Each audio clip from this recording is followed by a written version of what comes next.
Bismillahirrahmanirrahim. Sebep ve netice münasebeti. Muhammed Yusuf. Din ve dünyalık her kandak bir işini vücutga çıkarış üçün sebep kılış şart. Çünkü Allah Taala bu dünyada her kandak bir işini sebepke bağlagan bulup, bizni sebep kılışka buyurgan ve sebepni dinning bir parçası kılgan. Şunu sebep kılış ibadet, sebep kılmaslık çoğun günahdır. Allah Taala mundaq deydi. O ziminni sizlarga bo'ysunadigan qilib bergan zotdir. Endi sizlar tirikchilik qilib, ziminning taraf-taraflarida mengib, Allohning bergan rizqidan yenglar. Hisob berish uchun tiriladigan joyinglar Allohning dargohidir. Bu oyatda Alloh taolo ato qiladigan rizqdan yeyish uchun ishlash shart qilingan. Ajdodlarimiz buni ishlagan ishlaydi deb ixchamlagan. Biz buningga ergashtirib deymizki, ishlagan kuchlanadi, ishlagan taraqqiy qiladi. İşlegenning mustaqil davlati bo'ladi, ishlagan aziz yashaydi. Unutmaslik kerakki, Alloh taoloning ikki qonuni bo'lib, biri shariat qonuni, yana biri tabiat qonunidir. Shariat qonuniga xiloflik qiluvchilar qilmishning jazosini oxiratda tortadi. Ammo tabiat qonuniga xiloflik qiluvchilar qilmishining jazosini mushu dunyoda tortadi. Hozirgi musulmonlarning, jumladan biz Uyg'urlarning ahvoli buning misolidir. Mo'min odamning ikki quroli bo'lib, biri Allah Taaladan yardım tilash, yana biri sebep qilishdir. Mümin odamdagi bu ikki qoral qushlardagi ikki qanotga o'xshash bo'lib, uni manzilga yetkazadi. Shunga bu ikki qoralning birini tutib, biridan voz kechishga qat'iy bo'lmaydi. To'g'ri tasavvur nishonga yetkazadi. Har qanday narsa ikki qitim yoritiladi deyiladi. Chunki biz qandaqli bir ishni qilmoqchi bo'lsak, oldi bilan uni tasavvur qilamiz. Planlaymiz, ondan shu plan bo'yicha ishga kirishimiz. Tasavvurimiz to'g'ri bo'lsa, natijami to'g'ri chiqadi. Navoda tasavvurimiz xato bo'lsa, natijami xato chiqadi. Masalan, pul tepishni maqsad qilgan ikki odamning biri to'g'ri tasavvur bilan kasb yoki tijoratga o'xshagan yo'lliq ishni qilishga tutindi va to'g'ri natijaga erishdi. Yana biri xato tasavvur bilan o'g'irlik va qo'ymichilik qilish degandek xato yo'lni tanladi va natijada tutilib turmaga tashlandi. Chunki avvalgi odam pul tepish jarayonini to'g'ri tasavvur qilgan. Şunu o doğru neticeye erişti. Ama keyingisi o'ng'ay yo'lni tanlagan va jazo turma deganlarni o'ylab o'ltirmagan. Şunu o ziyon tortdi. Tavhid tasavvurni to'g'rilaydi. Tavhid hamma ishning Alloh taolaning ilkida ekanligini, Alloh taolaning bizga yordam berishga qodir ekanligini va biz qandoqli bir natija qozonsak, u albatta o'z tirishchanligimiz bilan birga Alloh taolaning yordami bilan bo'ladiganligini o'rgatadi. Bizde mushu aqida ro'shan bo'lmaganda bizning tavhid aqidamiz durust bo'lmagan bo'ladi. Chunki tavhid bizning tasavvurimizni to'g'rilaydigan mezondir. Navoda biz har qanday bir ishni vujudga chiqarishda Alloh taolani unutgan holda faqatli kuchimizga yoki pulimizga yoki yuz obro'yimizga tayansak, sababga cho'qingan bo'lib qolamiz. Sababga cho'qinish sherik doirasiga kirib qoladi. Sherik bizning to'g'ri tasavvurimizni buzib qo'yadi. Nurg'un kishilar buningga diqqat qilib ketmaydi. Allah Taala mundaq deydi. Ularning to'lisa Allohga ishonmaydi. Ishongandimi Allohga sherik keltiradi. Aytilishicha, Livanlik ma'lum bir milliarder o'zining qabrisini nihoyat hashamatli yozgan bo'lib, uningga 1 milliondan ko'proq Amerika dollari xarjlagan. Oila a'zolaridan biri buningga norozilik bildirib, navoda o'limsizga boshqa bir davlatga kelib qolsa, siz bu qabrda yotammasangiz qandoq bo'ladi deb so'raganda, milliarder hakovurlik bilan ta'rini turib, pulim bor, aeroplanim bor, nada o'lsam mayli, baribir meni qabrimga ip keladi deydi. Yillar o'tgandan keyin milliarderning shaxsiy aeroplani voqeaga uchrab dengizga tushib ketadi. Qutqizish atirti aeroplani haydaguvchining jasadini topadi. Ammo milliarderning jasadini shuncha izlab qat'iy topolmaydi. Shuning bilan milliarder o'zi yasagan hashamatli qabrisida yotolmaydi. Amerikalik ma'lum bir ichki kasalliklar doktori kundalik yugurishni odat qilib olgan bo'lib, u kunlik yugurishini 20 kilometrga chiqaradi. Yugurishning tan sog'ligiga bo'lgan foydasi va uni odat holiga keltirish usullari haqida ko'plagan leksiyalarni so'zlaydi. Bir leksiyasida men pat-pat o'zimni tekshirtib kelyapman. A'zolarim kichik bolanikidek ishlab turyotdi. Shunga men uzun umr ko'raman, osonlikcha o'lmayman deydi. Ammo u bir atigini yugurib ketayotganda yurak to'xtab qolib o'lib ketadi. Bu doktorning yugurishni odat qilib olganligi va kishilarga uni tavsiya qilganligi nihoyatda yaxshi ish. Ammo u yugurishga ishinib, Alloh taolani unutib qolgan. Fir'avnning o'z mansibiga, Qorunning mol dunyosiga, Abu Jahilning obro'yiga ishosh qilib, Alloh taoloni unutib ketganligining ibratli jazosi ta qiyomatgacha g'ofillarni uyg'otishga yetarlikdir. Navoda biz qandoqli bir narsamizga ishosh qilib, Alloh taoloni unutib qolsak, Alloh taolo cho'qim bizni adablaydi va o'zining qudratini ko'rsatib qo'yadi. Shunga bizning aqlimiz va put-qo'limiz sabab qilish bilan qalbimiz va ishonchimiz Alloh taolo bilan bo'lishi lozim. Shunda qilgandalar biz natija qozona olamiz. Tavhid mas'uliyatdan behojat qilmaydi. Sabab qilmayman degan odam Alloh taologa qarshi chiqqan va uning bekitgan qonuniyatini ko'zga ilmagan bo'ladi. Shunga bir odam men Alloh taoloning cheksiz qudratiga ishonaman. U hammani qila oladi. Hamma ish uning ilkida.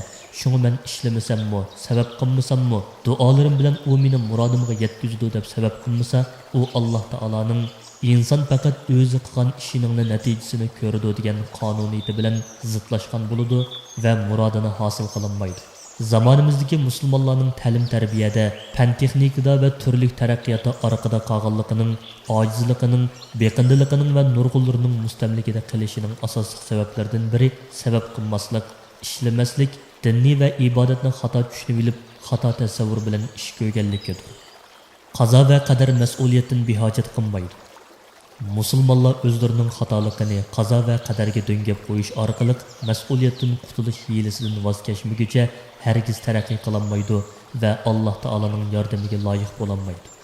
Masalan, bizga o'xshash mustamlikada qolgan bir millat o'zining xatoliklarini tuzitib, vatanini qutqizish uchun qo'lidan kelganicha ishlashning o'rniga bizning mustamlikada qilishimiz Allohning irodasi, bizga Allohning nusrati kelganda ishimiz o'ngshidi deyish o'zining xatoligini va nafsoniyatchiligini qazo va qadarga döngab qo'yganlikdir. Chunki Alloh taolo bizni mustamlikada yashanglar deb buyurmadi.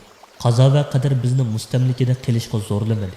Aksicha bizni kuchli bo'lishga buyurdi. Alloh taolo mundaq deydi: dushmanga taqobil turish uchun ularga qarshi qo'linglardan kelishchi kuch, jang eti tayyorlang.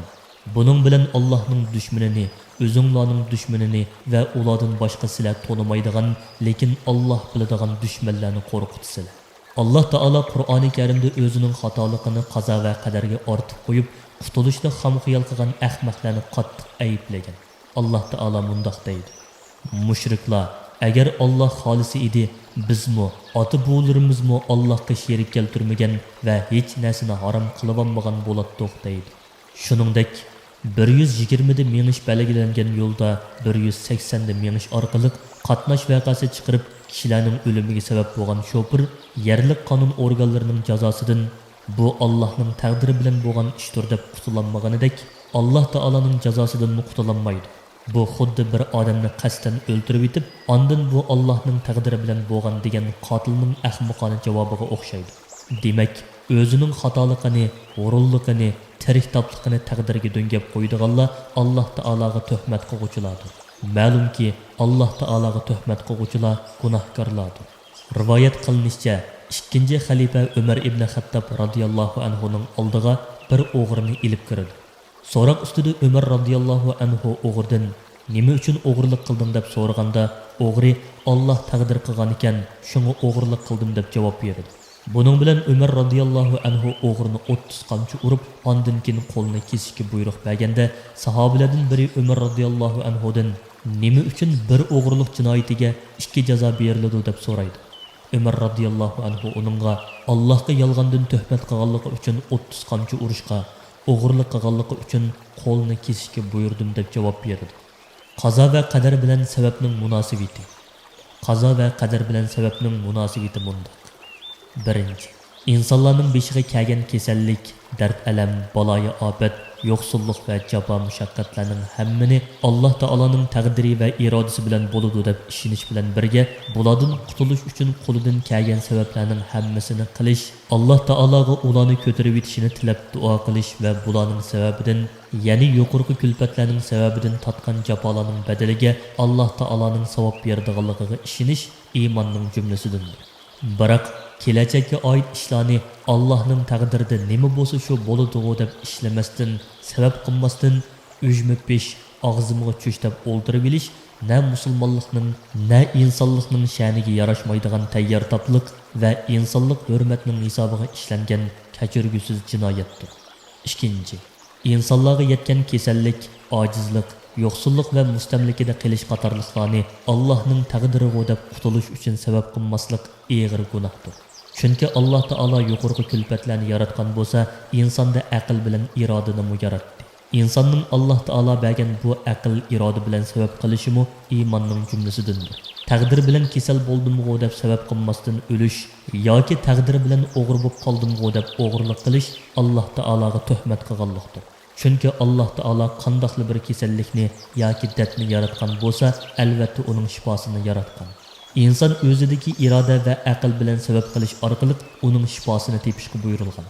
Allah Taala yomonlikni yaratgan bo'lsa, uning dunyo va oxiratdagi ichinishlik oqibatlari va jazolaridan insonlarni ogohlantirib, ularni uningdan yiroq bo'lishga buyurdi va bundoq yomon ishlarni qilish yoki ulardan yenish ixtiyorini insonning o'ziga berdi. Duoning o'zili sababdan behojat qilinmaydi. Sabab bilan duo ikki qushning ikki qanotiga o'xshash ahamiyatli bo'lib, bu ikkisi durust bo'lganda natijalar g'alabalik bo'ladi. Masalan, o'g'lingizning qiziqmasi o'rlab ketdi deb faraz qilaylik. Bu chog'da siz sabab qilmay duo qilib o'ltirsangiz, Alloh taologa osiylik qilgan va o'g'lingizga ziyonkashlik qilgan bo'lasiz. Shuni u chog'da o'g'lingizni darhol doktorga operish bilan bir vaqtda chin qalbingizdan ya Shafi, ya Alloh deb Alloh taologa iltijo qilishingiz zarur. Navoda o'g'lingiz o'rganish qilmadi, imtihonga tayyorlanmadi, ammo ibodatlarini joyida o'rindadi va ko'p duo qildi. Lekin imtihondan o'tanmadi deb faraz qilaylik. Bu ahvolda kamchilik ibodatda yoki duoda emas, balki sabab qilmaslikdir. Shuni o'g'lingizga o'rganishni obdan qil, imtihonga puxta tayyorlik qil, ondan Allohga tavakkul qil deyishingiz lozim. Sababga hurmat qilish musulmonning axloqidir. İnsanның eng muhim narsasi uning tan saqligi bo'lib, tan saqligi joyida bo'lgandala din va dunyolik ishlarni ibbog'ili bo'ladi. Alloh taolo tan saqligimiz uchun mukammal nizom belgilagan bo'lib, biz ashu nizom bo'yicha ish ko'rish orqali o'zimizni har xil kasalliklardan saqlab qola olamiz. Shunga agar doktor sizga tuz iste'mol qilishni to'xtating desa, sizning darhol uni to'xtatishingiz va doktorning tavsiyasiga hurmat qilishingiz o'zingiz uchun foydalidir. Chunki badanda tuz miqdori eshib ketganda, u badandagi suyuqlikning harakatini to'sib oladi. Suyuqlikning harakati to'silib qolsa, qon besimi o'rilib ketadi. Qon besimi o'rilib ketsa, bosh og'riydi. Ma'lumki, qon besimi asta-asta odamni halok qiladigan qotildir. Agar siz "Men Allohga tavakkul qilaman, duo qilaman, shuni doktorga hojitim yo'q" deb doktorning tavsiyasiga amal qilmasangiz, nadonlik qilib o'z hayotingizni halokatga ib borgan bo'lasiz.